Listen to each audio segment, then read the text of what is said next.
In today's video, I'm going to teach you how to create project reports in Basecamp.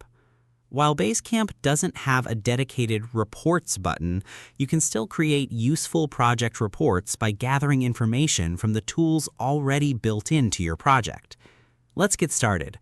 Since Basecamp doesn't have automatic project reporting, so we will use our sections to organize it manually. First, open the project you want to report on. Once inside, review the main project tools, including To-Dos, Schedule, Message Board, and Activity. These areas contain the information you'll use to build your report. Next, check your completed and outstanding tasks in the To-Dos section.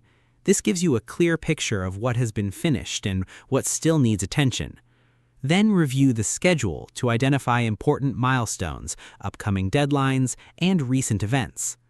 After that, visit the Activity section to see recent project updates and team contributions. You can also look through the message board for important decisions, announcements, and discussions that should be included in your report.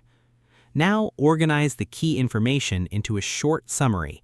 Include completed work, current progress, upcoming deadlines, and any challenges or blockers affecting the project.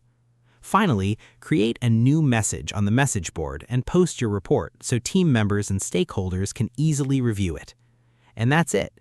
You've successfully created a project report in Basecamp using the project's built-in tools to track and communicate progress effectively.